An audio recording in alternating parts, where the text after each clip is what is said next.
What's poppin', family? I hope y'all can see me. I ain't got but one light on. I decided why not go ahead on and give y'all the have and have nots tonight since I watched it and I feel like talking about it because tomorrow's going to be kind of hectic for me and I may not get an opportunity to do the review on camera. I want to go and come through tonight and sprinkle a little bit on you, okay? So, child, we open back up. Same situation. Justin got that gun at David's face, and he ain't scared. He said, boy, if you pull a gun on me, you better damn well use it. David say his son is all he got left in this world, and he'll kill him dead before he let him hurt him. Justin said that makes two of us. Then Justin still got this gun to this man's head, right? And he yelling for Jeffrey after he sees that there's two plates sitting over at that table. So he know his son's probably is in here. So he keeps yelling for him. And it took Jeffrey forever to come out the damn bathroom. I'm like, oh, so you gonna wait till after you hear a pop before you show up? Irritate me like hell, child. Irritated the hell out of me. But anyway, he finally emerges from the damn bathroom and he see that Justin got the gun up to his dad's head. And child, he fucked around and got distracted is what happened to Justin. And just like that, David was on him and had the gun up to his head. Coon cocked up there, child. Coon cocked the shit out of him real quick and tried to get Jeffrey to leave, but Jeffrey insists that he want to stay. David, like, he's sick in the head. Do you not know that this boy is going to be a detriment to you soon? He convinced he can help him, so he want his father to leave. David's standing there constantly begging this son of his with this hard head to let's go. I'm grown. I can do what I want to do. I tell you what, I'll stop seeing him the minute you stop seeing mom. Now, what the hell them two things got to do with one another? It's like Jeffrey is getting something off out of this. Clearly, he see this boy is disturbed, but yet he still wants to fool with him for reasons unknown. I said, okay, whatever, child. So David ends up telling Justin, look here, if any harm come to my boy, I mean even if a toenail is broke, I'm going to kill you. Then he turned around and gave the gun to Jeffrey and said, you're going to need this more than I do. And he right. Stay with me. I'm about to bless you. Now, after David leaves, Justin say he wish they could just all leave him alone. Jeffrey said, but I'm the only child. That's why he's so protective of me. Well, he said that's the reason why he's so protective of me. He loves me. And Justin is still trying to throw himself in the mix. I love you too. Then he asks Justin, I want you to see somebody. He not trying to hear that whatsoever because in the book of his mind ain't nothing wrong with him. He is okay. He is 100. He all the way together up there. And you all know you can't reason with crazy. Okay? So, Jeffrey say he was about to leave. That's when Justin say that they ain't done. Because, see, they ain't had dinner, but they ain't had dessert. Jeffrey want to leave, but of course, Justin is constantly being persistent. And for reasons beyond my understanding, he allowing this boy to take him down and through. And it look like he going to wind up bringing him out, too, at the same time. So, instead of him keeping with his mind, which is, I need to get up out of here, I should have left with my daddy, he's sitting there talking about, okay. Then the boy say, well, once we have dessert, then I'm going to let you go. I said, if you believe that, you're a bigger fool than I thought. Then the TV on over at Hannah's house, and Benny overhears on the TV Landon being interviewed talking about Charles and Candace's new budding relationship and how serious it is.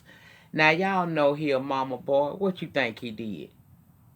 Child, he just like my oldest son. He ran his ass back here to tell me. And he ran his ass back in his mama room to tell her so she can listen as they talk about Candace and the president-elect. Child, then Mitch called because he seen the news report as well. And Mitch warns Bennett, we might want to be, watch out for her or put her up on game. Because, see, she entering a whole new level of evil with them type of people right there. So, child, he say she playing with the big boys. Benny then asks about the uncle. Mitch say he cool, but he ain't budging on what he said. He want his money. So Benny worried because Hannah then said they not gonna ask the crowds for the interest off of the money that they had gotten, that $8 million. They not gonna ask for the interest. She gonna give them all their money. So now Benny is in a bad headspace trying to figure out, how do I stay alive? Because these people do not play. Child, then Mitch, after he hang up with Benny, him and his cousin got into it. Child, the cousin say Mitch broke and need a new car. And the only reason why he ain't got no money because he won't get in the family business. And Mitch said, that ain't my jizz, that's yours. And it is what it is. I don't like you, you don't like me. Let me get up out your face with your ass kissing ass. That's what he said. Now, at that point, a damn side note, y'all. Side note. At that point, a commercial came on about this new show airing on June the 18th. I think it's called Ambition. Child, I might have to come back down and through. Because that look like some old nasty shit I want to get involved in, girl. So we might be reviewing Ambitions. But back to the review. Over at Jim and Catherine, Jim on edge. He worried about when they going to get arrested. Then he worried about his son. He upset Catherine had drugs in the house with Wyatt there. Catherine taunts him because she's unbothered. And child, he hit that damn word that has been going around these YouTube streets. You are just simply pathetic. Pathetic. Catherine said, I'll be dead. And left on out of there and goes to call Broderick. He been unavailable all day. So when she gets somebody on the hotline bling, she very rude to the person and tell them to basically, I'm your boss, and transfer this call to the bar. Rocky answers the phone, and of course, you know, Rocky like taunting Broderick because neither one of them want Catherine. She thrusting herself upon them because she got something over their head. So he get on the phone reluctantly, child, and he telling her, I ain't called you back because I've been busy. Child, she telling him to make the customers wait because he trying to get off the phone saying he helping customers. She told him to make them wait. Basically, he don't want to talk. Child, she said that she on her way down there and he best be there because he said he was about to finish up with this customer and go home.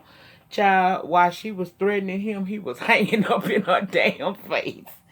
Child, I said, if she don't see what this is, even I saw what this was.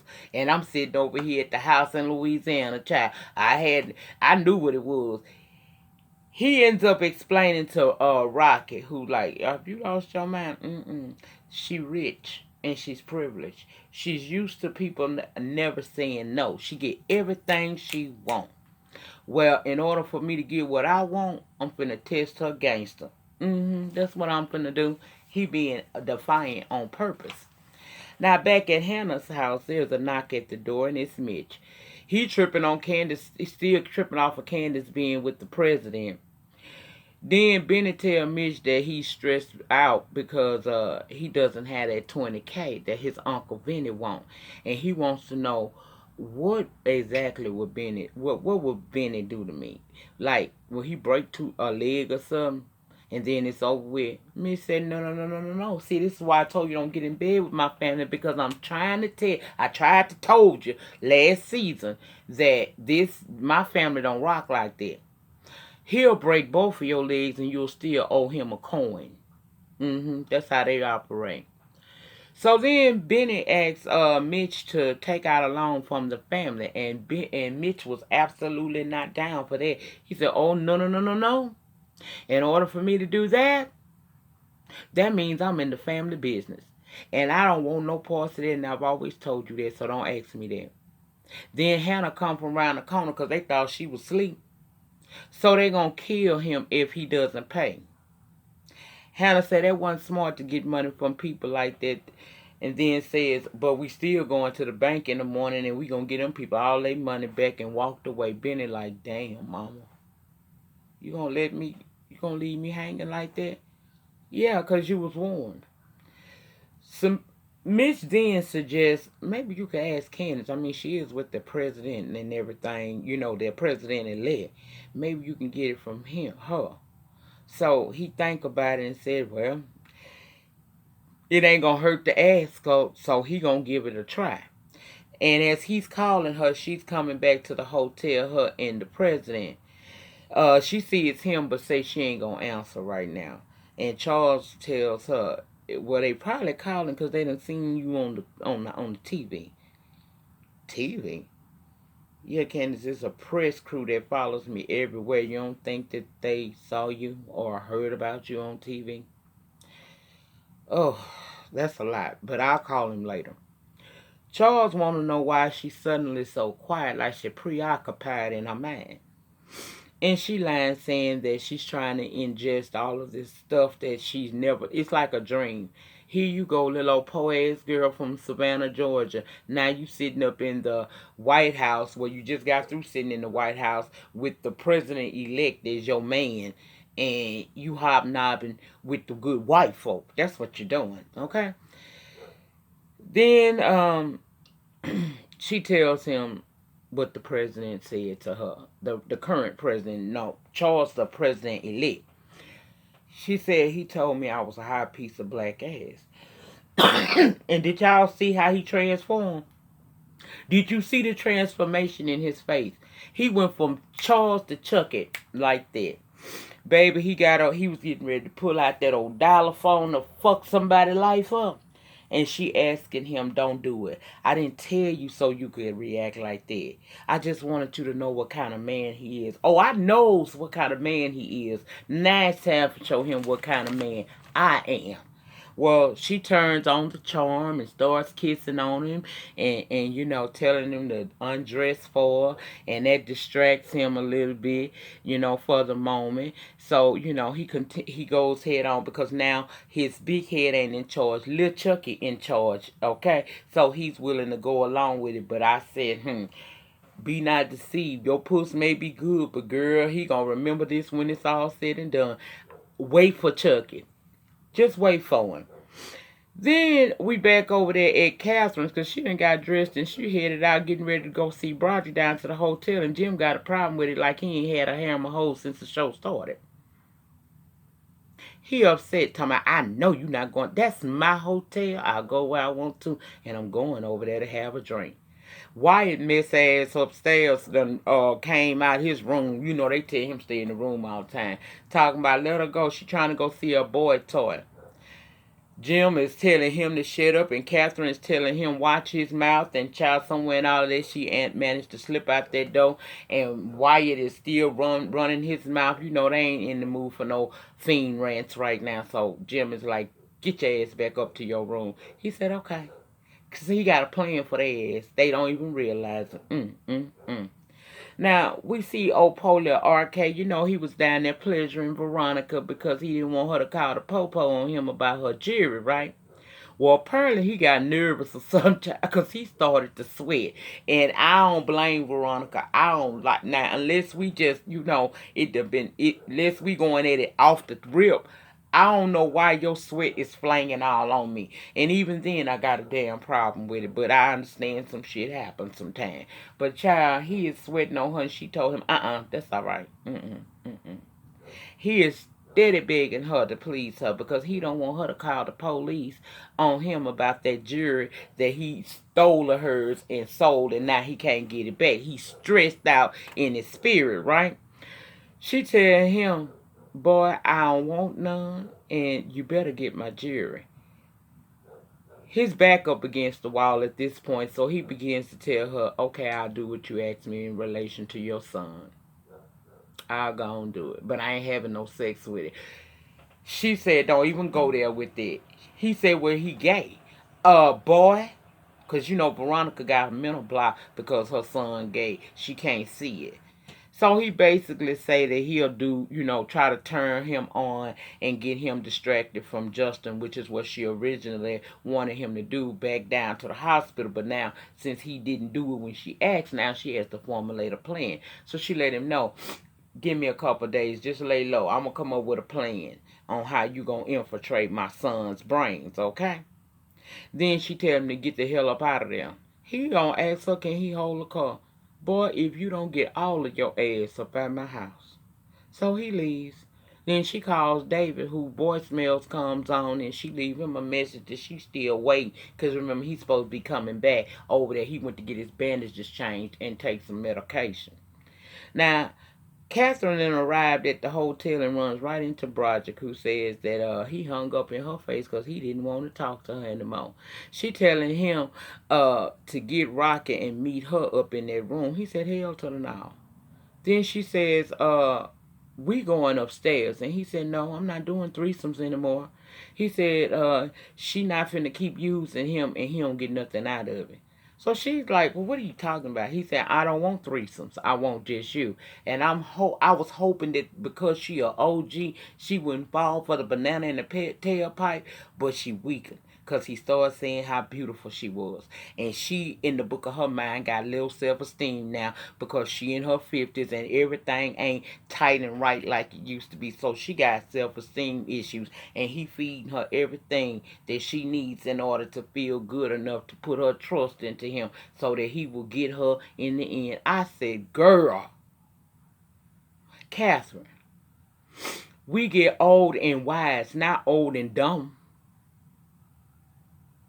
Girl, she fell for the banana in the tailpipe. She fell for it, child. He told her, look, you need to make a decision. Either you going to fire me or the next time you come at me like you want me, you had better be making me believe it's me you want. Because I ain't playing it no other way. And walked off. Child, she sitting up at that damn bar now ordering her a drink and going to ask Broderick, is he free?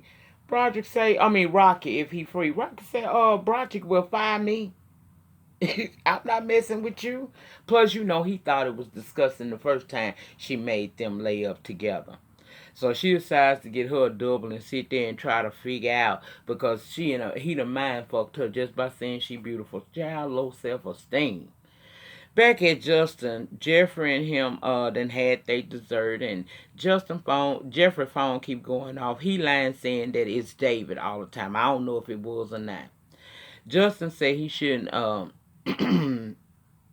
he shouldn't have put that Jeffrey tell him you shouldn't have put that gun up to my dad's head and all of this probably wouldn't be going on.